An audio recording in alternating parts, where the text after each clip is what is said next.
What's up, everybody? Welcome back to another episode of WWE SuperCards. I am your host, FireProof.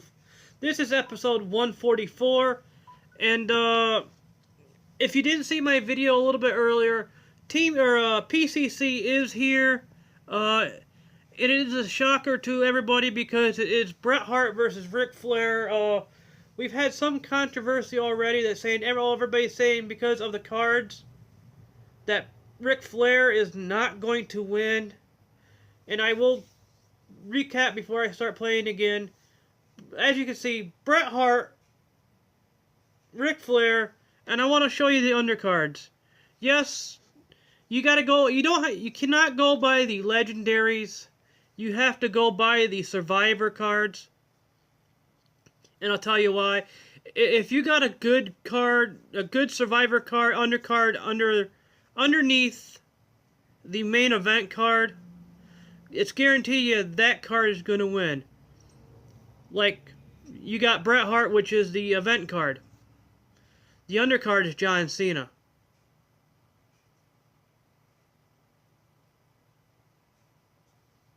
John Cena is going to win. That makes Bret going to win.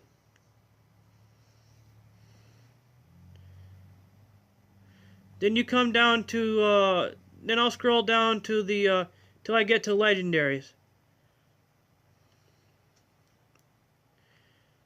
Just because they're legendaries, and if they were legendaries in the legendary tier, I would tell you you're right.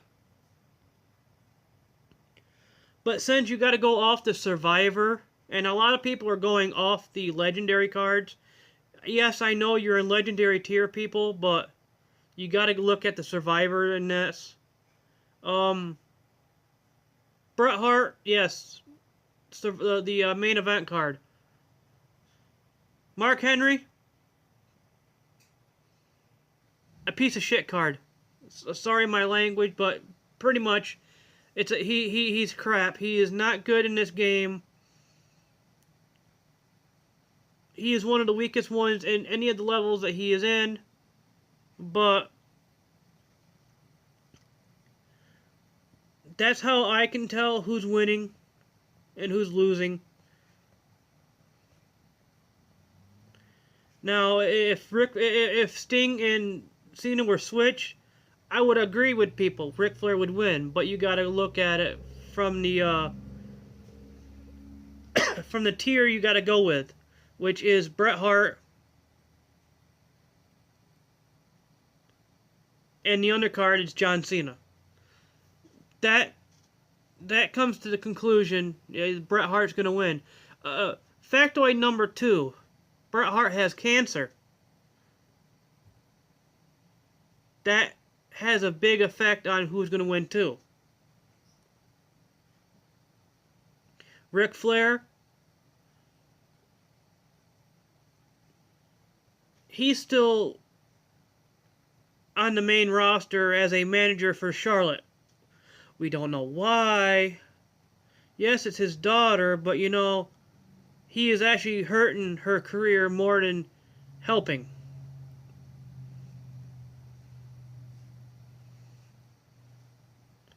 That's how you know he's not going to win. But I'm going to go to the team event right now. We finished the team RTG. No, we did not get Bray Wyatt. But we will do a team breakdown, and I hate when that pops up on and I don't know how to switch that. But you know, team breakdown. We have Danny in first with 1,048. I'm in second with 313. Aaron third with 305. Fourth is Crispy Card with 300. D Brown with 270, Sunny D with 269, Rain with 141, Groovy Cheese with 138 or 39, Slayer and Filthy Bird retired for now.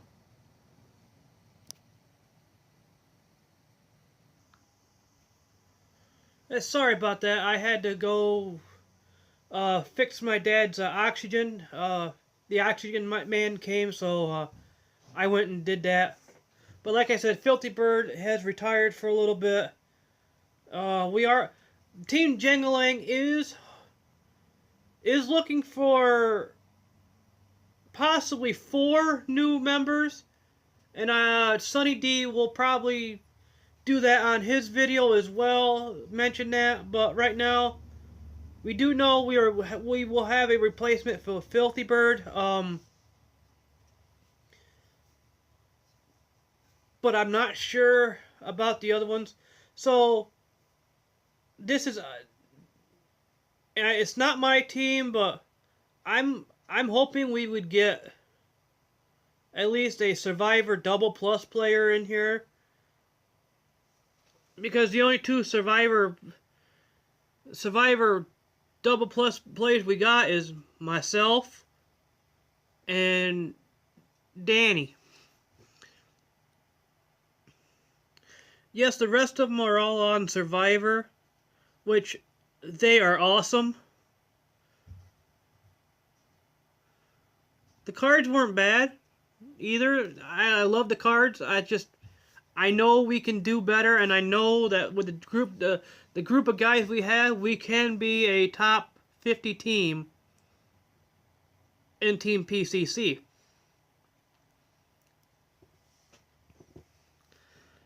The thing that I was suggesting yesterday to Sonny is they don't want to see me leave off the team. But my suggestion was me leaving the team and starting another team to help out, to be like a sister team to Team Jingling. In the comment section below, let me know what you guys think of that idea.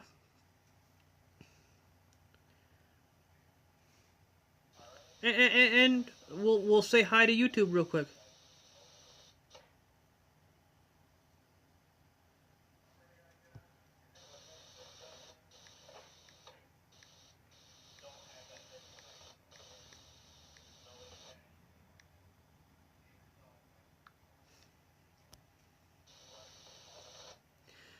But we'll get out of here and we'll play a couple games, because I'll tell you right now, I just right before the camera, I did just recharge my bouts, or my characters.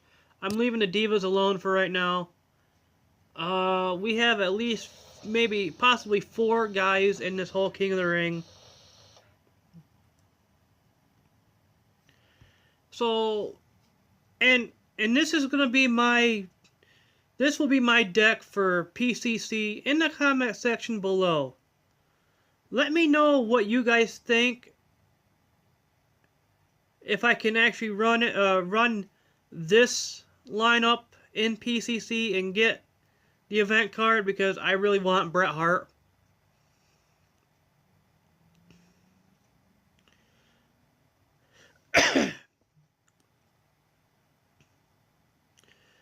And I would love to have him as a pro. But you know, this right here, my page is going to be the weakness, unless I get a diva pull out of the King of the Ring, a pro or something. I would love a Bailey so I can pro her and have a down arrow to be compatible with Charlotte. But we are going to play here for a little bit. I probably won't get to about the 20 mark for energy on the film, but you know, I'll get it to enough where I can have enough for the next round. Unless I pull the energies off the board. We'll go with The Rock. The Rock wins. We'll go with Charlotte.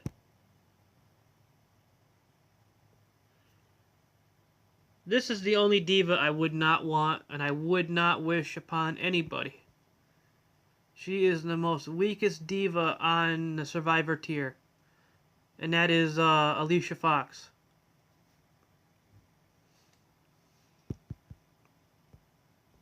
I would love a Bayley Pro. Correct me if I'm wrong, but I think Bayley is the only down arrow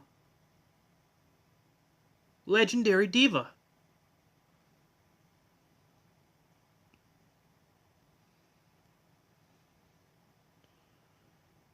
Also in the comment section below, if you've made it this far, let me know if Bayley is actually the only down arrow diva in legendary tier.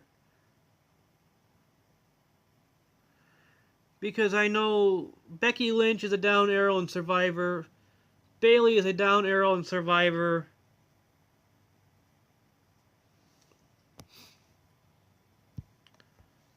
Because that is actually quite interesting. And Cat Daddy, if that is the case, you are slacking, my friends.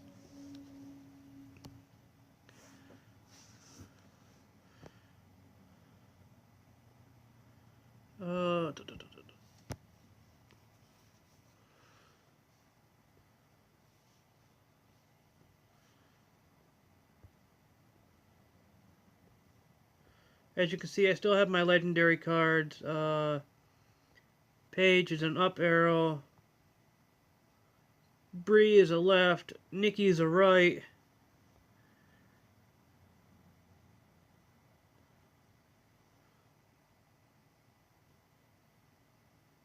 Sorry, I got that reversed.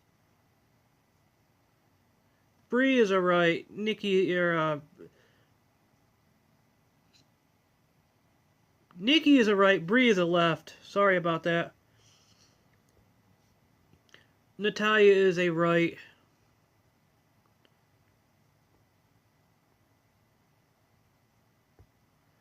Bayley is down. Naomi is a left. Eve is an up arrow. And Cameron, which I think I got rid of, is a right arrow. And as you can see, I have silver starred a Triple H and a Naomi, or a Natalia. Why do I keep calling her Naomi for some odd reason? I don't know. It's my favorite diva. Well, both of them are my favorite, that's why. But in the last King of the Ring I just finished, I got two pulls in a row of Naomi. So I got two divas, two of the same divas in the same King of the Ring.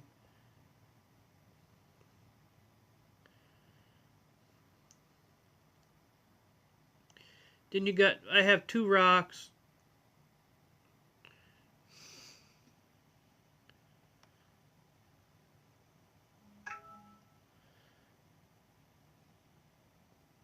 But that is it. Oh. I know what I was going to do. Silly me. I was going to train up a card.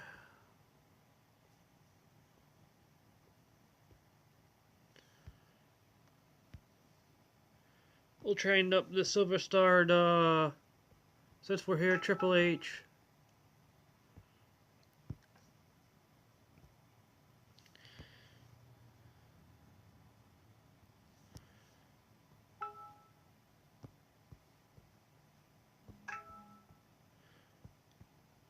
Let's see,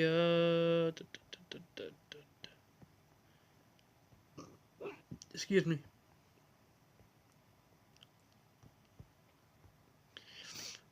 That should be good for right now.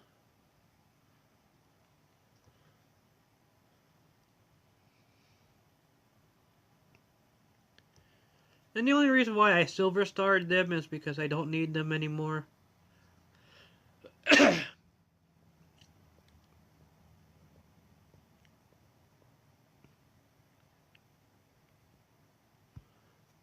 I actually forgot where I was going. We'll go right here. But basically, this is just me trying to gain up energies talking about the king of the, like, I talked about the PCC, why I believe in my, that, who's gonna win. I'm sorry, with everything that's happened to the man, you can't outbeat, Bret Hart just can't lose to this because of the whole cancer thing. And what you guys got to remember, and I understand it's your guys' opinion. I respect that. And I see where you guys are coming from, but you know,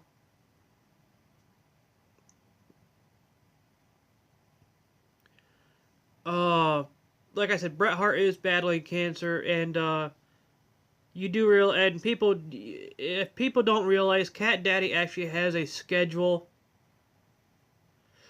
Whether they actually pay attention to this game or not, or want to help us fix it, because they're focused on NHL and NBA. Cat Daddy does have a schedule, and and it's already preset.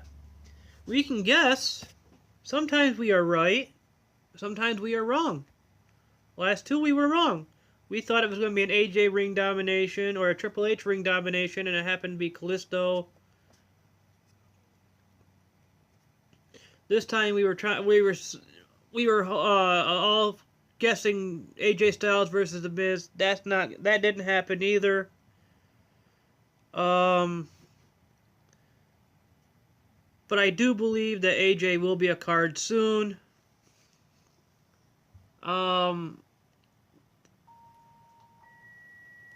Far as I know, they have not released a date for the update.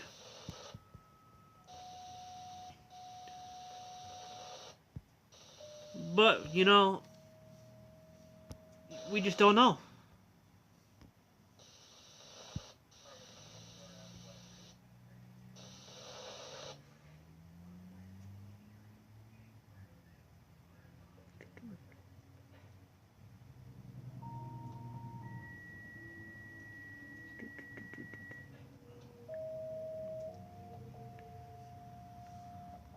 But like I said, this is the only thing that's going to hurt me is this non-compatible tag team.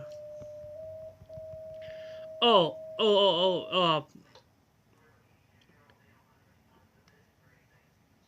I think is totally wrong, and this is my beliefs. Sasha Banks got overlooked for the Divas Championship. In my opinion, that was wrong by the WWE in pushing Brie Bella because Daniel Bryan is retiring. To me, that is wrong. It's clearly that Sasha should have been in this Fastlane pay-per-view for the title, not this Bella. But in all fairness, I also do understand why they did it. I may not like it, but you know, if they were hitting it, she might retire as well. I see her try to get a little push. I'm still hoping that she loses at Fastlane, because nobody wants to see another Bella title reign. But you know, this is the push that she might need, because I do know she wants to start a family. And this might strike a nerve with some people, and I'm sorry. But I don't understand the big deal about a wrestler retiring, of people getting so emotional and involved when it's script or when it's like this. Quite frankly, I knew he was going to retire. I wasn't emotional. I'm like, okay, just do it. do it respectfully, retire, step away, and come back if you have a book, or even if you're doing NXT work, training people. Still be part of the WWE, but do behind backstage work, which we probably know you're going to do. But it's nothing to get emotional about. The man's not dead. He is just retiring from wrestling because of an injury that could kill him. And like I said, I am sorry if this strikes a nerve with people, and I do apologize. But it's like Edge. Edge had that bone fusion in his neck like Lita did. People say, "Yo, yeah, they made a big deal about Edge." Yeah, I know they made a big deal about Edge because WWE made a big deal about it. But the man can't wrestle anymore. Not the fact that he's not talented, that he can't wrestle anymore, which Daniel Bryan is very, very talented. Let me just clarify that one right now. But it's the fact that his body is telling him no. And out of respect for his body and his wife that wants to have a child, rather she's not talented at all. She kind of sucks. But whether that's her character or not, and I'm one of those ones that will bash the Bella Twins to day in, day out because they suck. They are not talented whatsoever, but I do gotta give credit to to Nikki Bella, because she is the only one out of the family that is trying her best, and I respect that over Brie Bella that is married to Daniel Bryan, and she should have been trained by Daniel Bryan better than what she has. I don't know if Daniel Bryan just gave up on her because she is that crappy as a wrestler, but you know. But for her to get a title shot over Sasha Banks just because her husband's retiring, that's no. I think that's booty. That is no. I do not respect that decision. I do not respect that they're overlooking Sasha Banks to become a champion just because of her color. And this might strike a nerve to other people, and like again, I do apologize, but the only time that the WWE ever mentions anything about a African American wrestler is during Black History Month, and to me that is wrong. To me that is another form of racism by the WWE. You do not hear them mention any of these guys unless it's February. And February is Black History Month. I do respect that, but I do not respect the way that the WWE has done it. That they only will acknowledge these guys once a year on 1 month. And it's always the same people.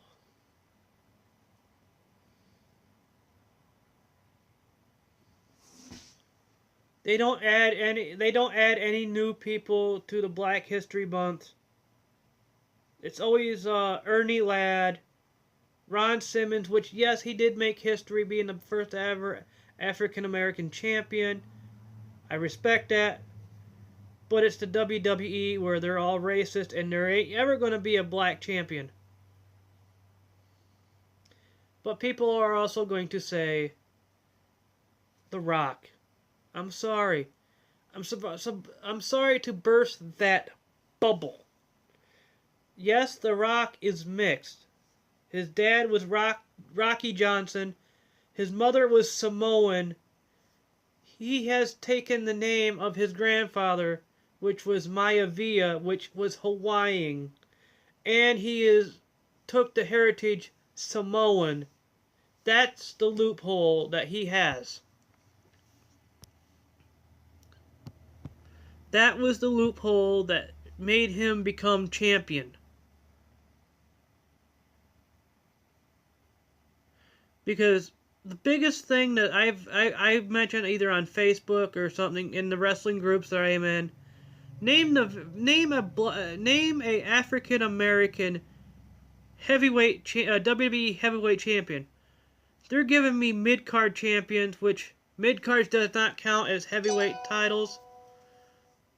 They're mid-carders, or they're mid-card champions. But everybody will quickly go The Rock. No, he's Samoan. Just because he's mixed, he debuted as a Samoan. Don't count. Another one was Farouk. Yes, he was the first ever black champion, but not WWE. He was WCW.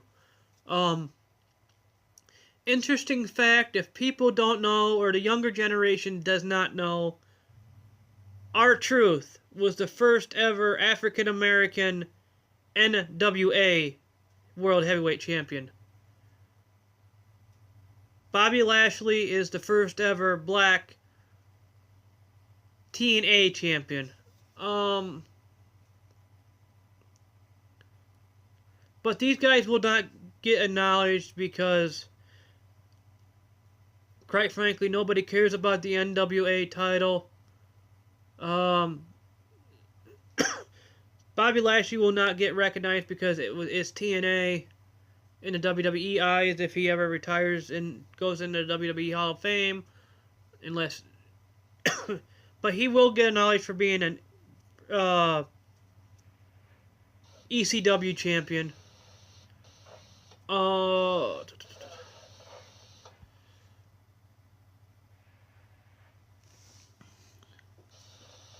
you know, it's a matter of people's opinion.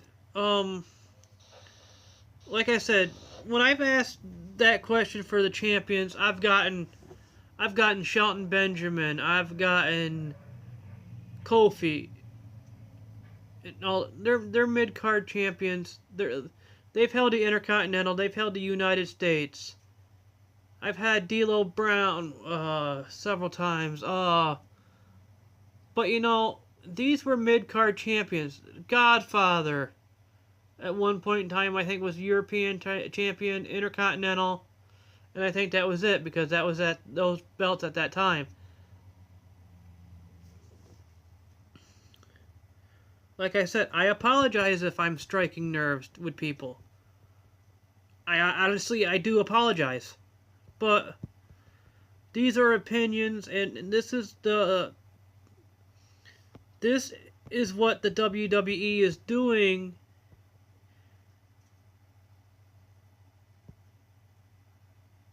that I do not care for. They're stuck in their old racist ways. And it's not right to other people. Yes, the WWE started out in the territorial era, which going from state to state, rather it was up and down the coastline. They had their own territories. They could go only in these certain states at this time. But you need to break away from that. You are a business-run company.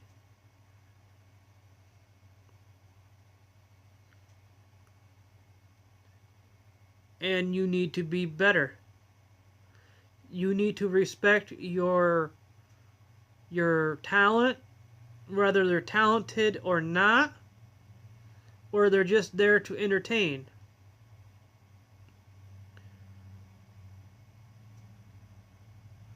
But hey, I have been Fireproof. Thank you for watching, and I will see you guys next time on another episode of WWE Supercards.